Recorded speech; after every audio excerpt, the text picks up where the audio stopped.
Baik, saudara-saudara sekalian, pertama-tama saya berterima kasih untuk kerja keras kalian ya, menjalani latihan penyusunan proposal dan kemudian kita melanjutkan dengan berlatih melakukan wawancara dengan informan kunci yang kalian pilih dan kalian tetapkan ya terkait dengan topik penelitian yang kalian sudah pilih. Nah, saya memang melihat perjuangan yang cukup berat, ya. Nah, artinya dengan perjuangan itu, saya ingin mengatakan bahwa melakukan penelitian itu tidak gampang, tidak mudah, ya.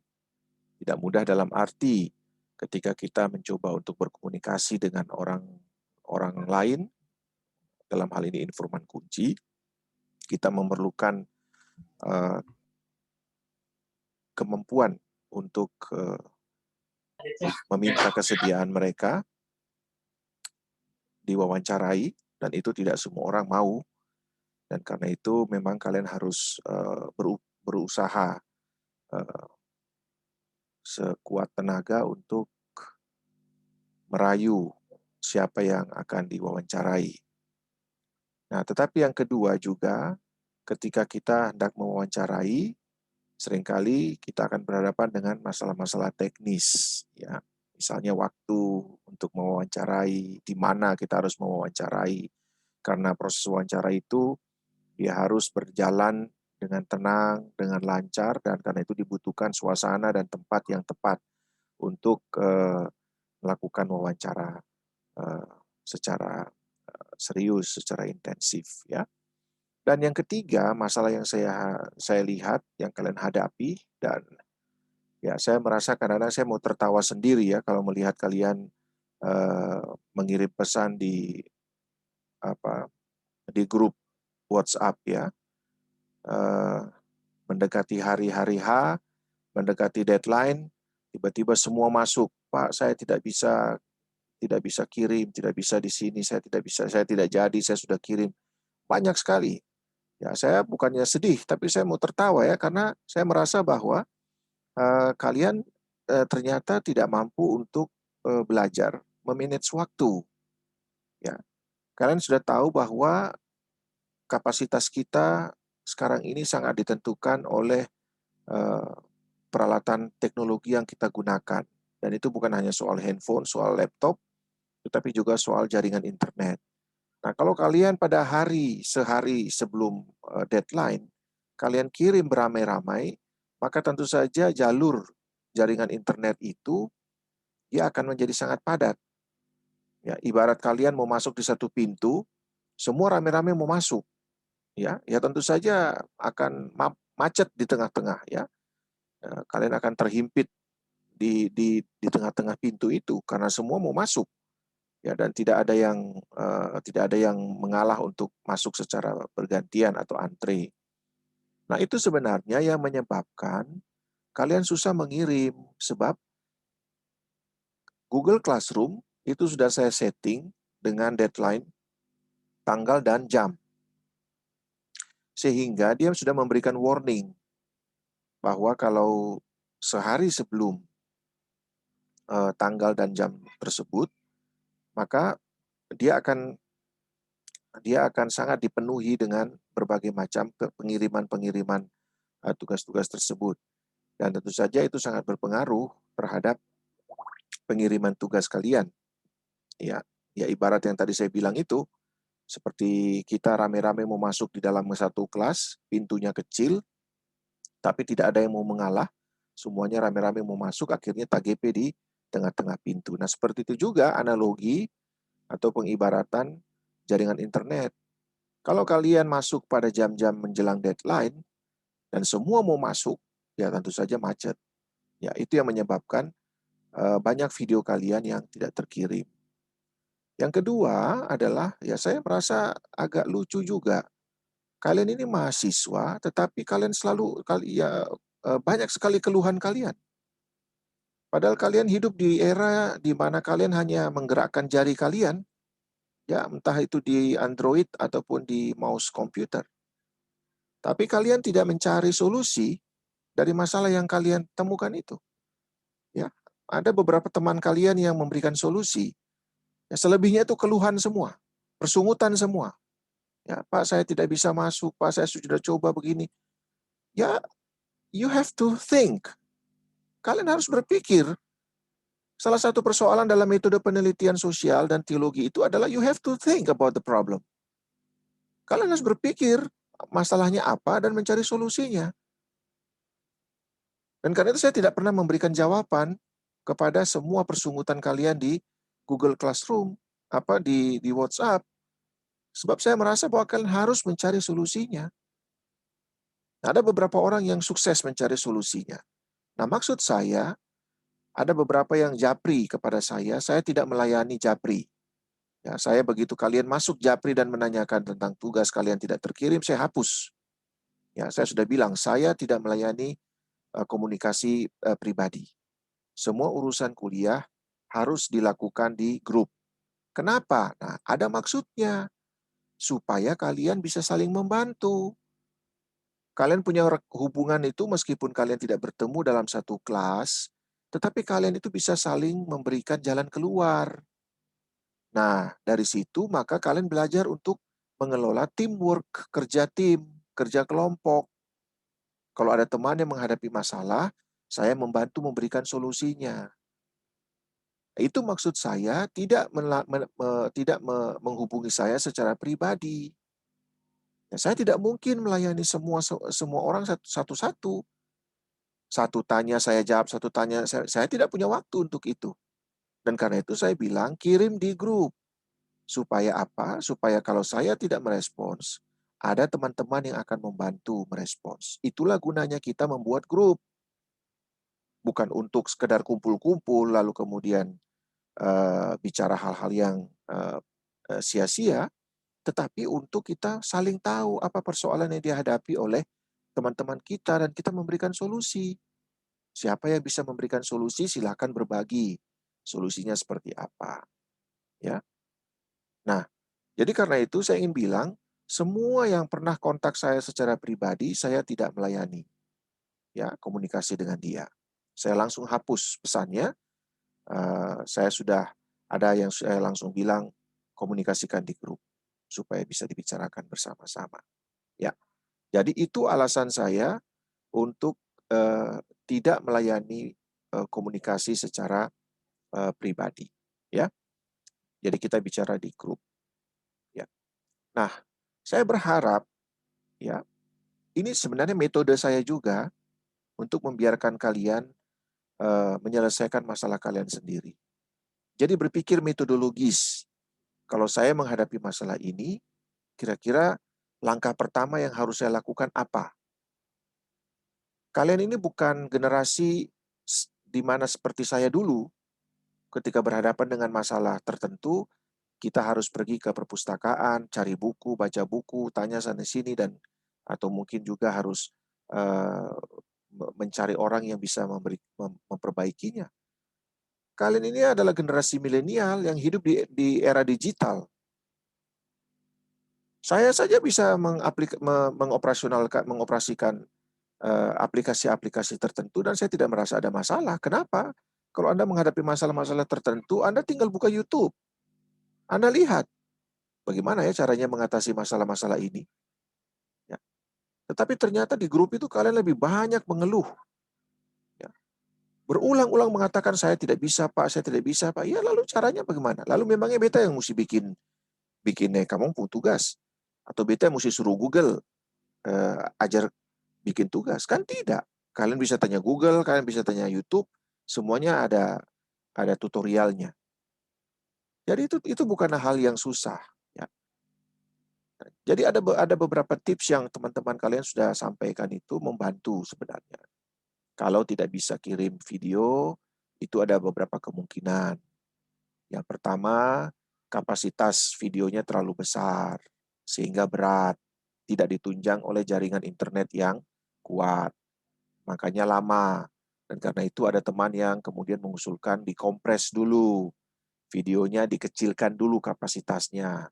Itu ada aplikasi-aplikasi kompres video yang kalian bisa dapatkan di Play Store. Kalian tinggal tinggal mendownload salah satunya, lalu kalian pakai untuk kompres video kalian menjadi kecil. Kemungkinan yang kedua adalah kalian mengirimkannya pada deadline, sehingga jaringan internetnya menjadi padat, ya, seperti orang yang antrian tadi itu. Ya, yang ketiga kemungkinannya adalah jaringan internet kalian tidak kuat, ya. Mungkin saja ada yang pakai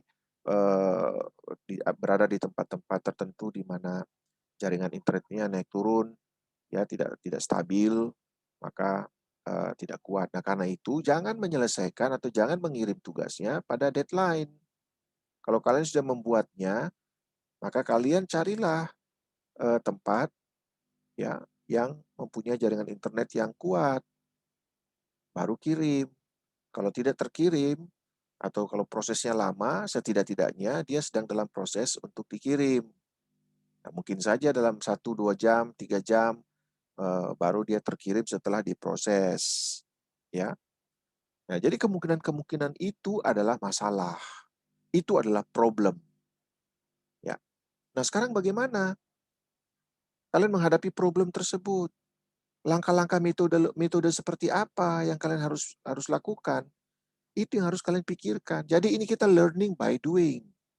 Kalau kalian berhadapan dengan masalah dan kalian hanya mengeluh tanpa mencari tahu bagaimana mengatasinya, ya masalah itu tidak akan selesai. Sama dengan penelitian. Penelitian itu kita perlukan agar supaya kita mendapatkan jawaban dari masalah yang kita teliti. Maka langkah-langkahnya ada. Ya, langkah-langkah untuk mencari solusinya ada. Nah, jadi mata kuliah metode penelitian sosial ini, dia bukan cuma mengajarkan kita konsep dan teori, tetapi mengajarkan kita sebenarnya teknik bagaimana mengatasi masalah. Masalah apa saja, ya. Selalu saja harus ada tahapan-tahapan atau metodenya. Ada langkah-langkahnya, ya. Masalahnya apa? Kita petakan dulu, oh masalah saya begini. Setelah saya lihat misalnya ternyata video saya ini dia kapasitasnya di atas 30 megabyte misalnya. Nah, kalau kalian kirim lewat email di atas 25 megabyte ya tidak terkirim. Sebab email itu juga mempunyai batasan kapasitas. Jadi kalian lihat, kenapa di email tidak terkirim, kenapa di Google Classroom tidak terkirim? Ya, mereka punya batasan. Kecuali kalau kalian mau beli yang premium, ya. Kalau premium itu unlimited, tidak terbatas. Kalian mau kirim video berapa besar pun, ya silakan. Tetapi karena kita pakai yang gratisan, maka mereka punya batasan. Nah, pengiriman di email misalnya, dia tidak boleh lebih dari 25 megabyte. Nah, jadi kalian lihat, kapasitas video saya berapa. Ya. Kalau misalnya di atas 25 megabyte, ya tidak terkirim. Berarti harus diperkecil. Bagaimana caranya memperkecil? Ya, harus dikompres. Bagaimana caranya mengkompres? Cari di Google, aplikasi-aplikasi kompres video itu apa saja. Ya. Lalu klik, cari di Play Store. Lalu tinggal di-download yang ada yang gratis. Ya. Nah, kalian kompres video kalian di situ. Dilihat lagi, setelah dikompres dia turun menjadi berapa megabyte. Ya. Kalau sudah di bawah 25 megabyte berarti bisa kirim lewat email atau dia bisa dikirim lewat Google Classroom. Ya, karena kapasitasnya sudah di bawah batasan yang disyaratkan oleh email ataupun oleh Google Classroom. Ya. Nah, jadi saudara-saudara, ini yang disebut sebagai learning by doing. Ya. Kalian tidak hanya belajar metode penelitian itu sekedar hanya membicarakan konsep-konsep yang kalian bicarakan sebelumnya itu, tetapi kalian menjadikannya sebagai sebuah karakter. Ya. Sebagai seorang sarjana, kalian harus punya karakter metodologis. Apa artinya? Artinya, kalian memikirkan bagaimana menyelesaikan suatu masalah. Dimulai dengan apa? Ya, masalahnya apa? Kita tahu dulu pemetaan masalah. Yang kedua, bagaimana kita mengatasinya? Cari informasi, bagaimana mengatasi masalah yang saya hadapi. Setelah cari informasi, ya, coba lihat adakah yang menawarkan tips untuk menyelesaikan masalah itu. Setelah itu dicoba, ya. Dicoba satu-satu, bisa atau tidak masalah ini selesai, dan sebagainya, dan sebagainya. Banyak jalan sebenarnya yang bisa kalian uh, tempuh untuk menyelesaikan masalah kalian tersebut. Ya, oke. Jadi itu maksud saya, tidak memberikan jawaban kepada keluhan-keluhan kalian di grup WhatsApp. Ya, supaya kalian pertama-tama setiap orang belajar mengatasi masalahnya sendiri, mencari informasi tentang bagaimana mengatasi masalahnya tersebut, dan kemudian menerapkan informasi tersebut untuk menyelesaikan atau mengatasi masalahnya tersebut. Dan yang kedua, kalian berbagi informasi dengan teman-teman yang lain. Ya, jadi teman yang sudah berhasil memberikan informasi kepada teman yang sudah berhasil, yang belum. Nah, sebaliknya, teman yang belum berhasil, jangan kemudian cuma kirim, saya belum berhasil Pak, saya tidak bisa kirim Pak. Tapi kalian tidak bertanya kepada teman-teman. Saya bingung. Loh, kalian ini ada di satu grup, kalian sudah tahu bahwa ada teman-teman yang berhasil, kok kalian tidak tanya mereka? Tetapi cepat sekali selalu mengatakan, saya belum berhasil Pak, dari tadi saya sudah kirim, dari jam 5 pagi saya sudah kirim. Lo tanya kepada teman-teman yang berhasil. Bagaimana mereka bisa berhasil? Kalau mereka bilang mungkin jaringan internetnya, mungkin kapasitas videonya, mungkin pengirimannya pada deadline, ya silahkan konsultasikan atau diskusikan dengan teman-teman kalian tersebut, ya. Oke, jadi itu beberapa hal yang ingin saya sampaikan pertama-tama terkait dengan masalah-masalah yang kalian hadapi, ya. Nah, yang berikut itu adalah setelah saya memperhatikan, ya, setelah saya memperhatikan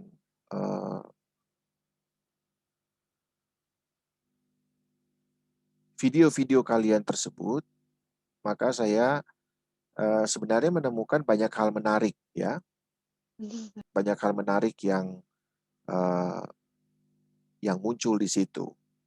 Nah, saya tidak mengomentari isi wawancaranya, ya, sebab saya rasa itu nanti isi wawancaranya itu akan sangat tergantung kepada tujuan penelitian Anda masing-masing, ya. Tapi yang saya ingin komentari begini, ada beberapa hal, ya, terkait dengan teknik wawancara. Ya, saya harap kalian memperhatikan dulu, ya. Teknik wawancara. Wawancara itu adalah salah satu metode yang diperlukan untuk kita mendapatkan data. Ya. Data itu dia biasanya akan muncul dalam uh, dalam wujud informasi berupa kata-kata, kalimat, pernyataan-pernyataan maupun konsep-konsep. Ya. Nah, karena kita sudah memilih topik penelitian kita, maka kita membutuhkan data, kita membutuhkan informasi. Sebab apa? Sebab ada bagian-bagian tertentu dari topik penelitian kita yang membutuhkan informasi mendalam. Apalagi kalau kita melakukan penelitian di tempat yang asing bagi kita, tempat yang baru, di mana kita pilih tempat yang kita pilih untuk kita melakukan penelitian tersebut. Ya, kita tidak familiar dengan masyarakatnya, dengan orang-orangnya, maupun juga dengan lokasinya. Jadi karena itu kita pertama-tama kita membutuhkan, ya, pendekatan. Ya. Nah, jadi data-data tersebut kita butuhkan agar supaya di dalam proses penyusunan laporan penelitian kita menyusunnya sesuai dengan data. Ya, jadi bukan tiba saat tiba akal. Ya, bukan dari duduk berhayal lalu kalian menulis. Ya. Kalau mungkin kalian menulis cerpen, ya bisa saja.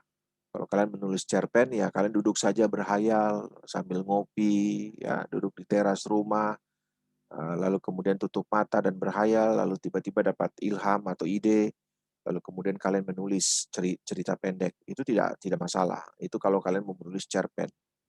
Tapi kalau kalian mau menulis tentang sebuah realitas, tentang sebuah fakta yang terjadi, dan kalian mau mencari tahu fakta ini seperti apa, realitas ini seperti apa bagi kalian sendiri sebagai seorang sarjana, sebagai seorang peneliti, lalu kalian ingin cari tahu lebih jauh agar kalian bisa menjelaskan fakta tersebut kepada orang lain, maka kalian harus mengumpulkan data.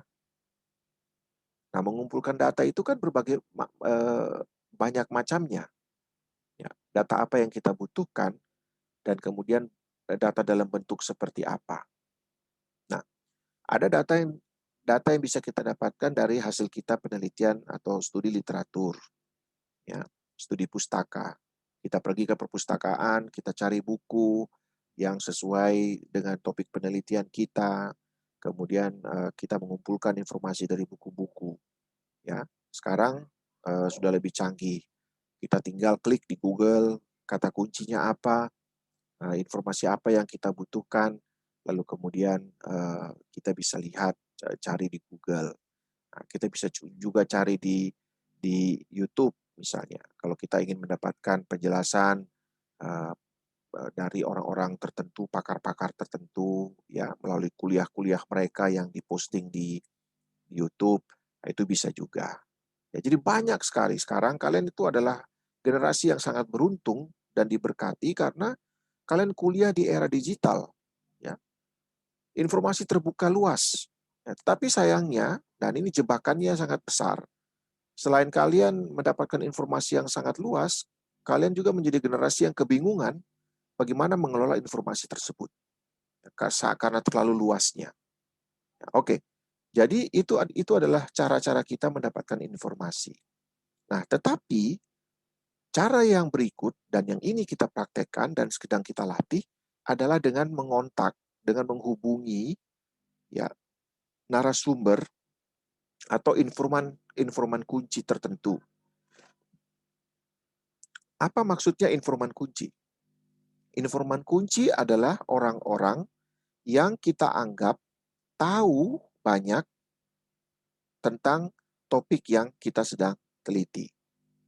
Nah, tahu banyak itu bisa ditentukan oleh beberapa faktor. Faktor yang pertama, karena mereka adalah orang yang dituakan atau mereka adalah orang-orang yang sudah senior.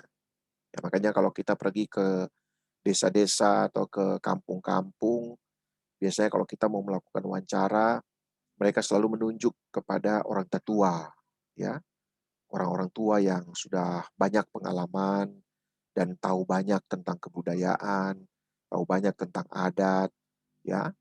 Lalu kita disuruh pergi ke mereka sebab mereka punya pengetahuan yang cukup banyak dan pengalaman yang cukup panjang mengenai hal itu. Nah, bisa juga ya kepada orang-orang yang dituakan secara umur. Tapi bisa juga kepada orang-orang yang dianggap profesional. Profesional itu artinya mereka mempelajari topik tersebut secara profesional. Ya, misalnya ketika kalian mau tahu tentang masalah lingkungan hidup, kalian pergi ke ke desa, lalu eh, ada orang yang mengatakan, oh kalau masalah itu nanti Nyong atau Nona tanya di Antua ini saja, ya. Kenapa tanya di Antua itu? Karena Antua dosen. Oh iya. Jadi oke, dosen dianggap sebagai orang yang profesional di bidang keilmuan. Nah, tapi dosen apa dulu? Ya, nah, bisa katung lanjutkan. Oke, dosen apa dulu? Ya, kalau ternyata bidang ilmu yang dia pelajari sesuai dengan tujuan penelitian kita, ya berarti kita mendapatkan informan kunci yang tepat. Ya, tetapi tidak semua dosen, ya kan, yang yang misalnya terkait dengan topik penelitian kita. Nah, lalu ada juga orang-orang yang dianggap terlibat di dalam kegiatan-kegiatan terkait. Jadi dia tidak mungkin secara konseptual dia tidak profesional dalam arti dia tidak mempelajari khusus sebagai ilmu di suatu lembaga pendidikan, tetapi dia kita anggap kompeten sebab dia seorang yang menangani masalah itu secara praktis. Ya, makanya disebut sebagai praktisi. Ya, misalnya kita mau tahu tentang lingkungan hidup, ya, lalu kemudian kita kita dianjurkan, oh Nyong, Deng Nona coba pi di Antua ini. Kenapa pilih Antua itu? Oh, karena Antua ya praktisi. Ya, praktisi artinya orang-orang yang bergiat, ya, terlibat dalam aktivitas-aktivitas yang terkait dengan topik penelitian kita. Misalnya saja kita mau meneliti tentang masalah lingkungan hidup, kenapa terjadi tanah longsor, kenapa terjadi banjir, ya. Lalu kemudian eh, kita mencoba menghubungi seorang praktisi. Ya. Kenapa dia disebut praktisi? Sebab dia selalu terlibat di dalam aktivitas-aktivitas kampanye tentang menjaga lingkungan hidup, kampanye tentang sampah, kampanye tentang banjir, kampanye tentang bencana, ya, tentang penanganan bencana. Ya, dia mungkin tidak punya gelar akademik di bidang lingkungan hidup. Ya, dia bukan sarjana lingkungan hidup, bukan sarjana kehutanan, bukan sarjana pertanian, tetapi karena dia memberikan hidupnya untuk aktivitas-aktivitas semacam itu, maka kita bisa melihat dia sebagai seorang yang berkompeten. Ya, sebab dia bukan hanya tahu tentang teorinya, tetapi dia juga tahu bagaimana teknik-teknik mengatasi masalah kerusakan lingkungan hidup. Nah, mereka disebut sebagai praktisi. Nah, pilihan-pilihan kepada para informan kunci semacam itu menjadi penting bagi kita. Jadi, kalau kalian pertama-tama mau melakukan wawancara, pertimbangan-pertimbangan itu menjadi penting. Siapa orang yang kita wawancarai ini? Apakah mereka berkompeten untuk memberikan informasi kepada saya? Ya, kenapa mereka berkompeten? Ya, nah itu pertimbangan-pertimbangan itu harus kalian lihat. Ya, nah yang kedua adalah jadi setelah kita memilih informan, maka yang kedua sekarang adalah eh, teknik wawancara. Saya sudah bilang kan bahwa ada pedoman wawancara, tetapi pedoman wawancara itu bukan kalian bawa seperti kalian wartawan yang tanya orang. Ya, hampir di semua video yang kalian kirim kepada saya, kalian itu bertanya seperti seorang wartawan yang sedang mewawancarai orang. Kalian bukan wartawan, kalian adalah peneliti. Ya, hampir semua tidak bisa melepaskan tangannya dari handphone.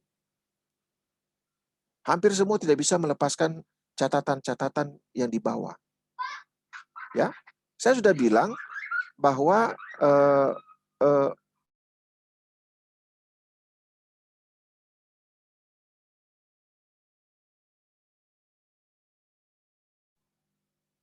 ya saya sudah pernah mengatakan bahwa kalian bikin pedoman wawancara. Pedoman wawancara itu adalah minimal 5 pertanyaan yang menjadi pertanyaan awal untuk kalian tanyakan dan kalian bercakap-cakap dengan informan kunci. Bukan kalian duduk pegang HP dan membacakan pertanyaan itu. Pertanyaan itu harus kalian hafal.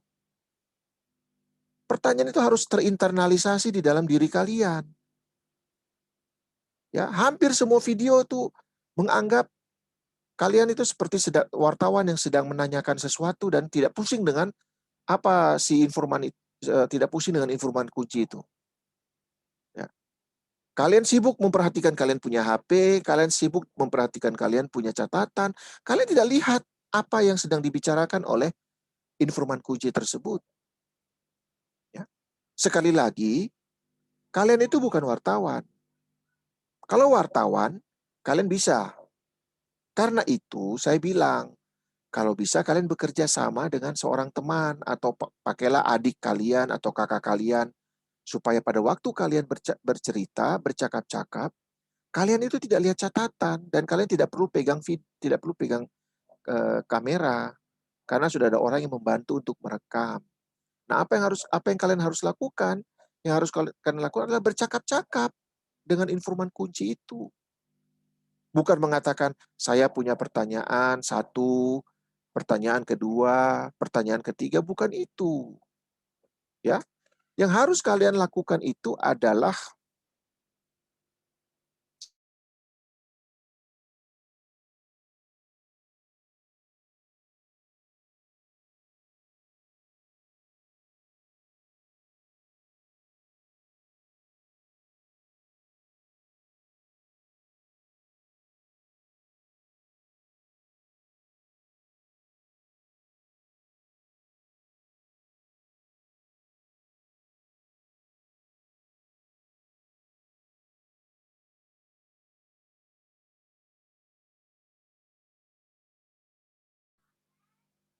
Oke, sorry ya. Beta pung Ana juga sudah dapat tugas. Dia kelas 1 SD, tapi dia sudah dapat tugas wawancara lagi. Jadi beta mesti atur atur dia wawancara ya. Ya, ya.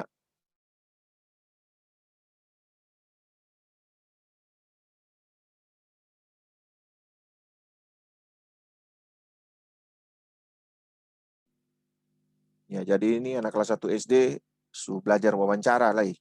Ya, oke. Nah, kita berharap bahwa anak kelas 1 SD ini mahasiswa tidak kalah dari anak kelas 1 SD ya, wawancara. Oke. Jadi yang hampir semua kalian bersikap seperti wartawan. Apa kelemahannya? Kelemahannya kalian tidak memperhatikan ekspresi dari informan kunci. Padahal ekspresi itu adalah data. Ya, bukan hanya kata-kata, tetapi ekspresi. Yang lebih lucu lagi adalah ada dua orang yang bicara wawancara, tetapi dong dua menghadap kamera sama-sama. Nah, itu lebih asik itu. Bagaimana dong melakukan wawancara, sementara dua-dua menghadap kamera. Ya, jadi seperti duduk berdampingan, lalu yang wawancara tanya tapi menghadap kamera, bukan menghadap kepada orang yang diwawancarai. Itu kan aneh. Ya. Nah, jadi kalian perhatikan ya, dari hal-hal sederhana itu saja, kita sudah bisa melihat bahwa tidak mudah untuk melakukan wawancara.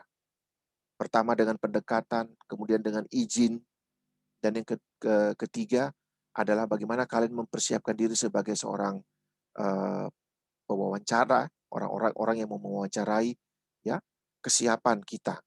Bukan datang dengan catatan. Ya, karena begini, ada waktunya nanti orang yang kalian wawancarai itu merasa tidak nyaman ketika kalian mewawancarai mereka dengan catatan. Mereka tidak akan bicara nanti. Ada orang yang tidak mau direkam. Nah, bagaimana caranya? Kalau mereka tidak mau direkam, ya sudah pasti semuanya harus direkam di otak. Semuanya harus direkam di ingatan. Tadi dia bicara apa, ya, ekspresinya bagaimana, itu harus direkam di ingatan kita. Nanti sampai setelah selesai wawancara baru kita transfer dia ke dalam laporan tertulis. Ya. Kita beruntung kalau ada orang yang mau direkam video atau direkam audionya. Ya. Tapi kalau tidak, ya berarti Anda harus mengingatnya. Dan itu pernah saya alami ketika saya melakukan wawancara penelitian saya tahun 2000 untuk penelitian tesis misalnya. Ya Bapak itu jelas tidak bilang, Nyong, beta saya mau direkam, beta saya mau difoto, ya beta saya mau pakai video, beta mau bicara, tapi beta saya mau direkam karena informasi ini informasi yang cukup sensitif. Jadi cukup Nyong saja yang tahu dan nanti Nyong tulis akang di laporan penelitian dengan Nyong pun cara. Nah itu kan gawat, karena itu informasi yang sensitif, dia tidak mau direkam, dia tidak mau dia tidak mau ditulis, ya. Jadi apa yang harus dilakukan? Ya beta ingat. Nah, karena mengingat itu adalah dengan cara ya mendengarkan dengan seksama. Setiap kata yang dia keluarkan, setiap kalimat pernyataan-pernyataan yang dia sampaikan, beta beta ingat, beta perhatikan dia. Beta perhatikan matanya, beta perhatikan mulutnya. Supaya apa? Supaya beta tahu ketika dia mengatakan hal ini, ekspresi mukanya seperti apa. Apakah dia sedih? Apakah dia marah? Apakah dia kesal? Ya. Sebab itu data. Nanti beta akan menulis laporan bahwa pada waktu dia mengatakan hal ini, ekspresi wajahnya itu marah. Rupanya dia tidak suka dengan fakta yang dia ceritakan tersebut. Jadi jangan kalian melakukan wawancara, tapi kalian sibuk dengan kalian punya HP. Perhatikan orang yang kalian wawancarai. Ya, tatap matanya, tatap. Sehingga orang merasa diapresiasi. Orang merasa dihargai. Dan pada waktu orang merasa dihargai, mereka akan terus bercerita. Oh begitu sekali-sekali kalian harus juga mengatakan itu. Oh begitu Bapak oh iya beta baru tahu Pak. Walaupun kalian sudah tahu, tapi kalian cukup bilang beta baru tahu. Kenapa? Supaya mereka bercerita lebih panjang, mereka bercerita lagi lebih banyak. Sebab itu informasi dari mereka lah yang mau kita gali sebanyak mungkin. Ya. Nah, jadi itulah yang disebut sebagai interaksi. Kalau yang kalian lakukan hampir di semua video itu bukan interaksi. Itu kalian hanya sekedar beraksi, ya aksi-aksian mau wawancara. Tapi kalian tidak berinteraksi. Ya, karena kalian tidak memperhatikan, ya. Sebenarnya pernyataan-pernyataan para informan kunci itu bisa mengarahkan kalian untuk mendapatkan informasi yang lebih konkret, lebih detail. Kalian terpaku pada pertanyaan kalian sendiri, sehingga kalian tidak memperhatikan informasi yang dia sampaikan. Ada beberapa video yang saya perhatikan karena kalian sibuk dengan HP kalian, karena kalian sibuk dengan catatan kalian, sampai kalian tidak tahu itu informasi yang bisa dilanjutkan sebenarnya dengan pertanyaan baru yang tidak ada di dalam pedoman penelitian, pedoman wawancara kalian. Ya. Jadi kalian bisa melahirkan pertanyaan-pertanyaan baru. 5 pertanyaan yang kalian siapkan itu disebut sebagai triggering questions. Pertanyaan-pertanyaan pemantik, pertanyaan pemicu, ya, pertanyaan pemancing. Jadi kalian cuma pancing, ya, dengan satu pertanyaan itu. Ketika mereka bercerita dan kalian memperhatikan cerita mereka, kalian bisa lagi menanyakan pertanyaan lain supaya ceritanya bisa bersambung. Kalau kalian kemudian selesai, ya, seorang informan berhenti berbicara, dan kalian kemudian pindah ke pertanyaan nomor 2, padahal ada hal yang bisa dilanjutkan di nomor 1, kalian kehilangan informasi di situ. Jadi pertanyaan yang seperti saya sudah bilang, kalian datang bukan sebagai seorang wartawan yang menanyakan 1, 2, 3, 4, 5, selesai. Bukan. Tetapi kalian mencoba untuk membangun narasi. Kalian membangun cerita. Ya. Dan kalian mengemas pertanyaan kalian itu dengan cara yang lebih sederhana, sehingga orang mau bercerita. Ya. Jadi ceritanya tidak terputus. Hanya karena kalian lanjut ke nomor 2. Padahal dia sebenarnya bisa dilanjutkan ke cerita berikutnya. Kalau saja kalian bilang, oh Pak, beta sih tahu. Tadi yang Bapak bilang tuh, beta kurang tahu. Kira-kira Bapak bisa jelaskan akan lebih jauh kah? Dia akan menjelaskan, maka kalian akan mendapatkan satu informasi yang utuh. Ya, Pak, itu terjadi di mana Pak? Itu terjadi tahun berapa Pak? Peristiwa yang Bapak cerita itu terjadi tahun berapa? Nah, dia akan cerita. Oh, itu terjadi tahun sekian. Pada waktu apa tuh Pak? Pada waktu begini. Ya. Siapa-siapa yang terlibat di situ Pak? Mengapa sampai akan terjadi? Jadi kalian tuh berinteraksi. Kalian sudah seperti orang yang sedang bercerita. Bukan seperti 2 orang yang masing-masing berdiri sendiri. Satu bertanya, satu kasih jawaban. Habis satu jawaban, satu bertanya. Jawab lagi. Ya, tanya jawab. Seperti orang di kelas begitu. Bukan seperti itu. Nah, jadi itu bagian kedua ya yang ingin saya katakan sebagai koreksi saya terhadap teknik wawancara yang kalian lakukan. Lalu yang ketiga adalah diksi. Ya. Diksi itu adalah pilihan kata. Ya. Nah, hampir di semua video yang kita lihat, diksi kalian tuh miskin sekali. Ya, mungkin kalian, saya tidak tahu, tetapi sepertinya kalian tidak banyak membaca. Sehingga pilihan kata kalian itu sangat miskin. Sehingga kita tidak mampu memancing orang untuk bercerita lebih jauh. Jadi kita seperti ini yang namanya seperti language game. Ya, language game. Permainan kata, permainan bahasa. Ya, kita mencoba untuk terus menarik informan kunci itu ke dalam cara berpikir kita, dan mereka menjadi orang-orang yang memberikan informasi itu sesuai dengan yang kita harapkan. Jadi kitalah yang menyetir, kitalah yang mengendalikan percakapan. Satu sisi kita tidak membiarkan dia terus bercerita, padahal ceritanya tidak relevan dengan topik penelitian kita, tetapi juga sisi yang lain, kita tidak hanya bertanya, dan mereka hanya menjawab sesuai dengan pertanyaan kita. Tetapi harus lebih jauh dari sekedar menjawab pertanyaan kita. Jadi kita mengolah percakapan kita itu sehingga dia menjadi sebuah percakapan yang enak dan orang bisa bercerita. Nah, kenapa teknik ini kita perlukan, saudara-saudara? Ya, sebab ada orang yang tidak suka cara-cara formal. Ya, ada mungkin yang kalian informan yang kalian wawancara ini mungkin mau diajak formal, ya. Tetapi ada yang tidak suka dengan cara-cara yang formal. Ya, mereka lebih suka didekati dengan cara-cara yang informal, misalnya duduk sambil cerita di teras rumah atau di mana ya, di tempat-tempat yang santai, sambil Anda bercerita, sambil Anda bertanya, mereka memberikan informasi. Nah, pada waktunya nanti ketika kita melakukan wawancara, tidak selamanya wawancara itu dilakukan di rumah. Bisa saja Anda harus ikut Bapak A atau Ibu B ke dong Pungkabong atau ikut dong di pantai. Sambil dong menjai jaring, kalian bertanya.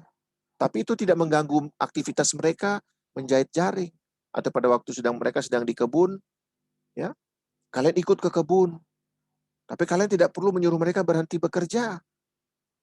Mungkin saja sambil kalian ikut bekerja, cabut-cabut rumput sedikit, kalian bertanya, ya Bapak, seberapa lama nih kabong nih Bapak buka? Ya, waktu Bapak buka nih, tahu siapa yang bantu Bapak?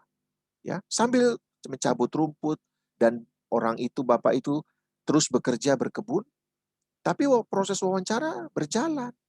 Anda tidak usah bawa handphone atau bawa buku catatan, tetapi semuanya diingat di sini, bukan di handphone.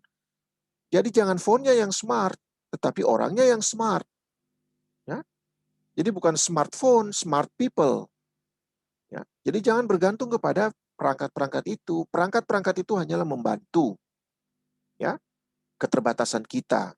Tetapi sebenarnya kunci utamanya adalah pada peneliti itu sendiri. Ya, mengingat apa yang dia percakapan apa yang dia lakukan bersama-sama dengan para informan kunci tersebut. Ya, jadi fleksibel. Ya, oke, ini masih latihan, tidak apa-apa. Tetapi saya memberikan koreksi supaya ke depan dalam latihan-latihan berikut kita akan berlatih untuk mencoba mewawancarai seseorang tetapi dengan tanpa memegang alat apapun.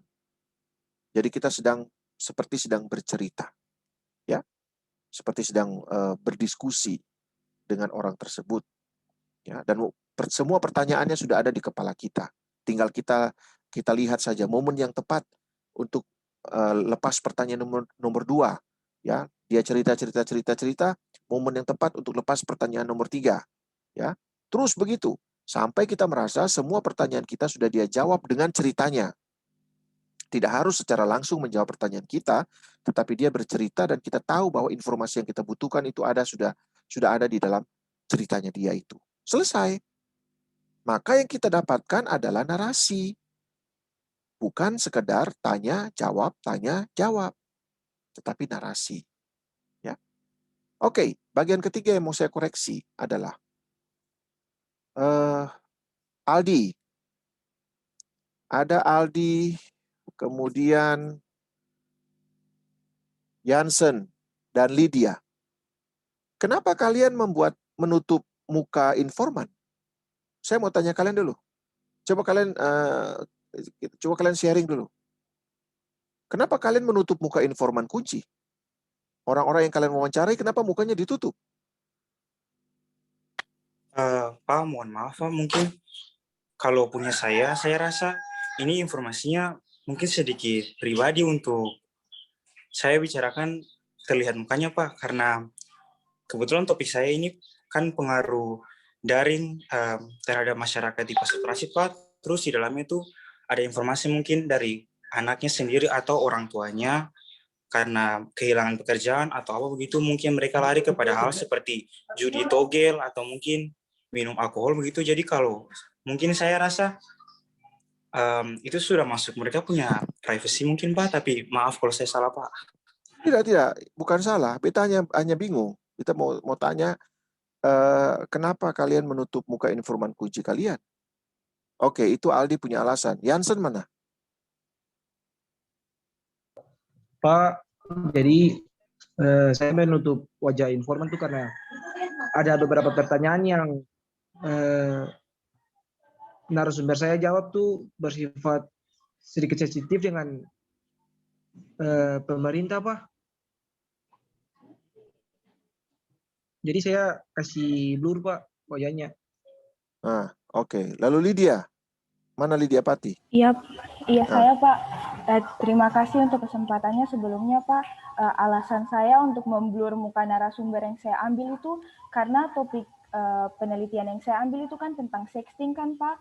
Terus saya mewawancarai orang yang terlibat dalam aktivitas sexting itu. Kemudian setelah saya melakukan pendekatan, ia tidak bersedia untuk menunjukkan wajahnya Pak. Maksudnya wajahnya itu tidak ia izinkan untuk dipampang dalam video yang saya buat Pak. Untuk itu bahkan wajahnya saya tutup dan namanya pun menggunakan nama samaran Pak. Oke, ya. Ya, itu yang kita mau tahu, ya. Alasan-alasan itu yang kita mau tahu kenapa sampai kalian menutup muka informan kunci kalian, ya. Nah, itu ada kode etiknya. Ya, yang pertama begini. Untuk kasus seperti Aldi, ya, dan untuk semualah, ya, untuk semua. Kalau kalian mau menanyakan hal-hal yang sensitif, ya, kalian harus bertanya kepada informan kunci dulu. Ya. Apakah ibu, bapak, adik, kakak bersedia dibuat rekaman videonya? Kalau mereka bersedia, berarti kalian tidak perlu tutup mukanya. Karena kita sudah tanya. Ya. Artinya, mereka menganggap informasi itu tidak perlu ditutup-tutupi. Atau jangan kalian main dengan perasaan kalian sendiri. Kalian harus bertanya jadi menutupi wajah informan itu bukan maunya kita. Tapi harus maunya informan, seperti kasusnya Lydia Pati tadi. Ya. Jadi bertanya dulu, apakah bersedia direkam? Kalau mereka bersedia direkam, ya berarti mereka tidak takut atau mereka tidak merasa bahwa wawancara ini bersifat sensitif. Ya. Jadi keputusannya ada pada mereka, bukan kepada peneliti. Itu kode etiknya. Jadi nanti sebab begini, kalau kalian menutup muka mereka tanpa mereka setuju atau mereka sepakat, tetapi hanya karena kita merasa ini sensitif, lalu kita tutup mereka, itu sama saja dianggap sebagai pelecehan. Loh, beta sudah bersedia diwawancarai, lah beta sudah bersedia direkam, kok sekarang malah beta punya muka ditutup? Ya, nah ini beta hanya kasih catatan saja. Betul, kalau kalian merasa bahwa ada pertanyaan-pertanyaan yang mungkin sangat sensitif bagi konteks penelitian kalian tersebut, misalnya ada orang yang berkonflik atau ada hal-hal yang terkait dengan masalah-masalah rumah tangga atau pribadi seseorang, ya itu yang disebut sebagai personal privilege, ya, penghormatan terhadap hak-hak pribadi orang, ya boleh. Tetapi kalian harus bertanya kepada orangnya. Sebab begini, cara memblurkan wajah di dalam media atau menutup wajah orang di dalam media, khususnya media audiovisual, itu sebenarnya menjadi pertanda orang itu terlibat kriminal. Mengerti gak sih? Bisa tangkap beta punya pernyataan ke sih.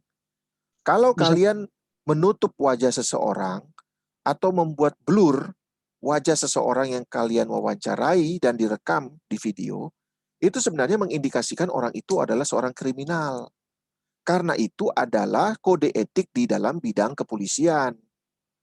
Orang-orang yang terlibat kriminalitas, ketika mereka diwawancarai oleh pihak kepolisian, maka untuk menjaga privasinya, wajahnya di-blur. Tapi kan yang kalian wawancarai kan bukan kriminal. Jadi harus berhati-hati ya. Yang kecuali kalau kasusnya seperti Lydia Pati itu, yang minta supaya wajahnya di-blur, oke. Kalau dia minta, ya. Tapi kalau untuk seperti Jansen dengan Aldi dan juga beberapa yang lain, nah itu harus dengan persetujuan. Apakah ibu mau wajah ibu direkam? Kalau dong sing keberatan, ya sing papa. Nah, yang penting juga sekarang kan rekaman video ini bukan untuk dipublikasikan. Rekaman video yang kita buat ini kan untuk latihan. Ya. Makanya kalau kalian masuk lewat link YouTube, masuk di Google Classroom lewat link YouTube, kalian pilih opsi unlisted. Unlisted itu artinya dia hanya bisa dilihat oleh orang yang mendapatkan link dari kalian. Seperti beta. Kalau kalian misalnya kirim, Pak, beta saya bisa upload langsung di Google Classroom. Beta terpaksa harus upload di YouTube, lalu beta taruh link di Google Classroom. Oke. Nah, link itu link yang bersifat unlisted. Karena kalian pilih opsi unlisted. Jadi, hanya bisa beta tonton. Karena kalian memberikan linknya. Dia tidak bisa dilihat oleh orang lain. Beda kalau kalian, misalnya, pakai public. Ya, public itu yang ada gambar bola dunia tuh, di YouTube itu. Nah, kalau kalian pilih public, semua orang bisa nonton. Ya, tanpa terkecuali semua orang bisa nonton. Nah, jadi kalau kalian pakai link YouTube, masuk di Google Classroom, pilihlah opsi unlisted. Itu cuma beta yang bisa nonton. Jadi, video kalian ini tidak terpublikasi kemana-mana. Dia hanya ada di Google Classroom. Itu untuk menjaga privasi. Sebab yang kita mau lakukan ini bukanlah publikasi. Yang mau kita lakukan ini adalah latihan. Latihan wawancara. Dan karena kita tidak ada di dalam kelas bersama, maka beta pakai tugas kalian wawancara. Baru kemudian kirim hasil wawancaranya untuk beta evaluasi atau beta nilai. Ya, oke. Itu catatan yang berapa? Ketiga atau keempat. Ya. Yang berikut adalah sekarang banyak sekali informasi yang kalian dapatkan dari hasil wawancara itu. Nah, beta berharap informasi-informasi tersebut kalian simpan, ya, sebab akan dilanjutkan ke tahap pelatihan yang kedua. Ya, seperti apa nanti beta akan bilang, tetapi seluruh rekaman video ini tidak boleh hilang. Sebab dia akan terus menjadi proses pelatihan yang berkelanjutan. Ya. Nah, apa yang harus kita buat nanti dengan hasil-hasil wawancara kita? Ya. Yang pertama, yang harus kita buat adalah kalian melakukan transkripsi. Apa itu transkripsi?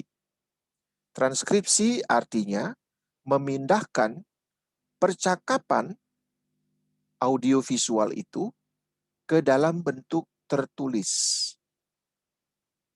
Ya. Jadi kalian tanya apa di situ, ditranskripsi, ditulis. Informan bilang apa, ditulis. Apa adanya. Ya, apa adanya.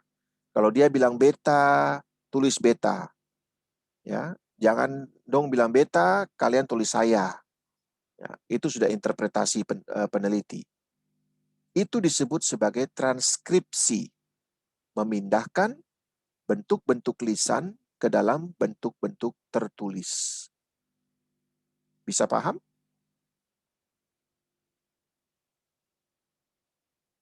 Bisa paham? Bisa, Pak. Oke. Ya. Jadi itu tugas selanjutnya. Bagi yang sudah mengirim video di Google Classroom dan berhasil, maka kalian harus membuat transkripsinya. Ya. Yang pertama. Yang kedua, kalau kalian melakukan transkripsi, pada waktu kalian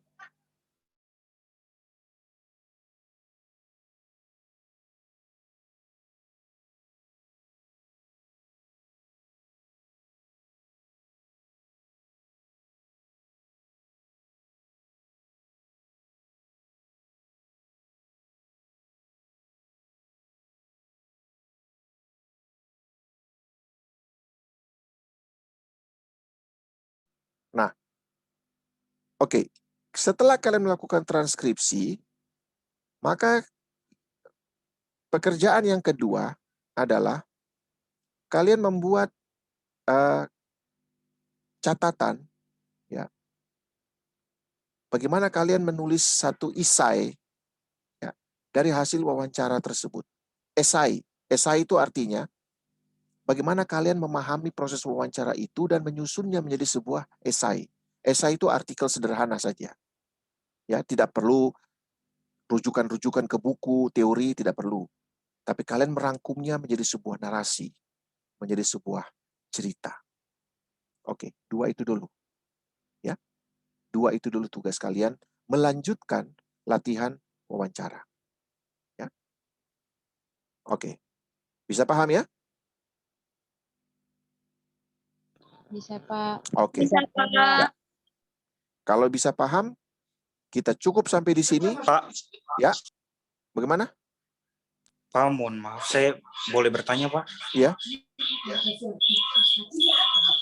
Pak, jadi karena ini kan harus tulis apa yang ditanyakan tuh, Pak? Iya. Karena kebetulan topik saya itu mengenai daring, jadi yang saya wawancarai ini pelajar, Pak. Tapi mesti daring serta dampaknya bagi masyarakat ekonomi lemah yang ada di Paso Transit, Pak.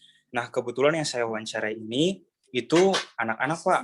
Jadi yang saya gunakan itu bahasa Ambon, Pak. Karena begini, sebelum saya mewawancarai itu saya sudah berbicara dengan mereka kayak, "Adek, ini ada dong sekolah daring tuh," tapi respon mereka ke saya begini, Pak, "Kakak Aldi, katong sing belajar daring tapi belajar online." Dari sini langsung saya lihat sepertinya mereka kurang memahami, lalu kayak mereka juga kurang memahami. Yang saya pertanyakan, Pak, jadi saya gunakan bahasa Ambon begitu. Terus kalau yang tulis jawaban ini apakah katong tulis jawaban yang bahasa Ambon saja atau ubah ke bahasa Indonesianya, Pak? Ya, itu tadi Aldis yang perhatikan beta bicara. Beta sudah bilang, tulis apa adanya. Transkripsi itu adalah tahap awal untuk kita menyusun informasi secara tertulis. Jadi Anda harus menulis apa adanya. Itu yang tadi beta bilang. Kalau dong bilang beta, jangan dong Ali bilang saya. Kalau dong memberikan pernyataan dalam bahasa dialek Ambon, ya tulis dalam dialek Ambon. Sebab cara itulah yang mereka bisa gunakan untuk menyampaikan pendapat mereka. Tulis saja dulu. Nanti tugas peneliti yang akan menyusunnya menjadi sebuah narasi yang lebih akademik. Tetapi itu data yang disampaikan oleh orang. Ya. Jadi tulis apa adanya dulu. Oke. Beta rasa begitu dulu. Ya. Beta cukupkan dulu sampai di sini. Karena sekarang beta mesti urus beta pun anak wawancara dulu. Closing dia pun guru ada tunggu dia juga. Ya. Karena ini mesti direkam juga. Jadi kita cukupkan sampai di sini. Nanti beta akan kirim link untuk daftar hadir di Google Classroom. Setelah beta informasikan, baru Aledong bisa isi daftar hadir itu. Ya, begitu ya? Baik, Pak. Baik. Ya, kita cukupkan sampai di situ. Kita lanjutkan dengan proses pelatihan yang berikut, yaitu transkripsi dan membuat esai dari data yang dikumpulkan dari wawancara tersebut. Ya. Iya, Pak. Baik. Selamat siang. Sampai nanti kita bertemu lagi. Selamat siang. Baik. Ya. Selamat siang, Pak. Selamat siang, Pak. Terima kasih, Pak.